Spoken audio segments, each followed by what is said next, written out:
Bonsoir à toutes et à tous. Mardi 18h, c'est la chronique du Ciné Étoile de Ré. Et aujourd'hui, je suis avec Mélanie Bréjon. Bonsoir Mélanie. Bonsoir Lily. Vous êtes la coordinatrice des bénévoles du cinéma et c'est vous qui allez nous parler du podium de la semaine passée, du programme de la semaine à venir et des événements de la semaine et des semaines à venir. On commence par le podium. Par le podium. Alors cette semaine, il n'y a pas photo. Sur la première marche du podium, on trouve la comédie Un petit truc en plus d'Artus qui remplit les salles partout en France et chez nous aussi. C'est vraiment une comédie familiale voilà, pour tous les âges.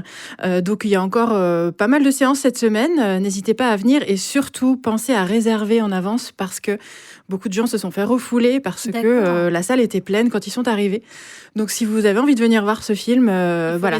Réservez soit sur notre site internet cinémapornic.fr ou alors vous venez au cinéma à un autre horaire et vous prenez vos billets. D'accord. Vous serez sûr d'avoir de la place. Voilà, parce qu'il y a eu des déçus quand même pas mal ces derniers jours. Mince. Et ensuite, donc sur la deuxième marche, on retrouve Frères d'Olivier Casas et Back to Black de Sam Taylor Johnson qui raconte une partie de la vie de Amy Winehouse. En termes de nouveautés, cette semaine, du côté des adultes, on va retrouver le 10e opus de La Planète des Singes qui s'intitule Le Nouveau Royaume, qui a été réalisé par Wes Ball. Voilà, donc c'est comme je disais, le 10e opus. Ça date, le premier film date de 1968 et était adapté d'un roman écrit par un Français, Pierre Boulle, qui lui date de 1963. Voilà, donc pour les amateurs du genre, ne manquez pas ce nouveau numéro. Côté film plus art et essai, on va retrouver Rosalie de Stéphanie Di Giusto avec Nadia Tereskiewicz et Benoît Magimel, qui s'inspire plutôt de l'histoire de Clémentine Delay, qui était ce qu'on appelait à l'époque une femme à barbe au début du XXe siècle. Voilà, donc c'est vraiment inspiré de son histoire. Hein. C'est plus la thématique a été prise, ce n'est pas son histoire, ce n'est pas un biopic. D'accord. Après, c'est intéressant à voir, ne serait-ce que pour la performance de maquillage. Voilà, c'est vraiment du détail, un travail qui a été fait au détail.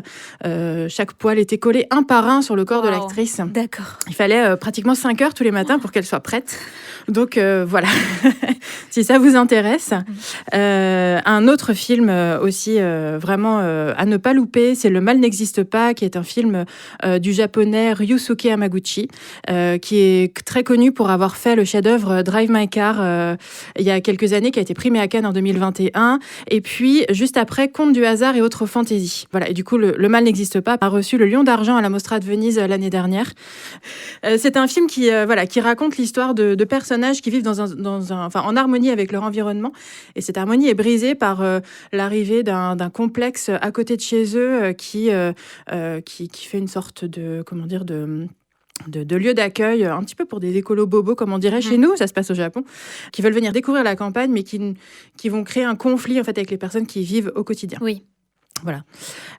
Du côté des enfants, en termes de nouveautés, on va avoir à partir de demain en sortie nationale Blue et compagnie de l'acteur et réalisateur américain John Krasinski, que vous connaissez peut-être pour ceux qui ont regardé la version américaine de la série The Office. Du coup, voilà, il était un des acteurs principaux. Donc là, c'est un film familial pour les enfants à partir de 6 ans qui raconte l'histoire d'une jeune fille, Béa, qui peut voir des amis imaginaires. Et dans le rôle de la voix française de l'ami imaginaire, on retrouve José Garcia, bien connu chez nous. Et puis autrement, pour les tout petits à partir de 3 ans, on rediffuse un programme de 6 courts-métrages, La Petite Taupe de Zdenek Miller. Ce sont des courts-métrages qui datent de 68 à 75 et ça dure une quarantaine de minutes vraiment pour les enfants, pour venir découvrir le cinéma, c'est parfait. C'est génial. Voilà.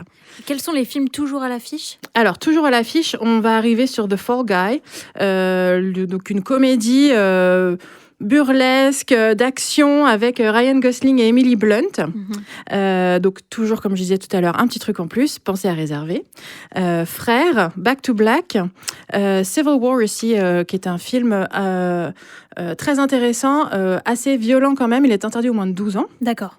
Donc surtout si vous êtes sensible, regardez la bande-annonce avant pour savoir si c'est le genre de film qui peut vous intéresser. Et puis pour les enfants, on a toujours du Kobu, Passe au vert et Kung Fu Panda 4. Et pour les tout petits à partir de 3 ans, les toutes petites créatures. Voilà. Et quels sont les événements à venir ? Alors, l'événement de cette semaine, c'est la cérémonie d'ouverture de Cannes, donc mardi prochain, le 14 mai. Comme tous les ans, depuis quelques années maintenant, on diffuse en direct sur sur l'écran d'une de nos salles la cérémonie d'ouverture de Cannes à partir de 19h. Donc, c'est ouvert à toutes et à tous. C'est gratuit. Voilà, vous pouvez venir juste pour regarder la cérémonie. On retransmettra certainement dès 18h45 la montée des marches. D'accord. Dès que la salle sera disponible. Et puis après, si vous le souhaitez, vous pouvez voir le film d'ouverture du festival, qui est le 2e acte de Quentin Dupieux, avec Léa Seydoux, Louis Garrel, Vincent Lindon et Raphaël Quenard. Et donc ça, c'est à 20h15 au tarif habituel, tarif réduit même, c'est le tarif réduit de 6,70 € pour tout le monde. Donc voilà, si vous avez envie de vivre une petite expérience de Cannes sans y être, vous êtes les bienvenus. Et puis, n'oubliez pas, ce soir, on a une rencontre autour du film Rien ni personne de Galien Guibert. C'est à 20h30, donc c'est un film qui a été tourné à Saint-Nazaire et on a la chance de recevoir 2 des comédiens du film ainsi que le producteur Olivier Berne. Donc c'est ce soir, n'hésitez pas à sauter dans vos chaussures et à venir nous rejoindre. Ce soir 20h30 à 6,70 € pour le film Rien ni personne. Merci beaucoup Mélanie. Merci Lélie. À la semaine prochaine puisque la chronique du Ciné Étoile Dorée, c'est tous les mardis à 18h.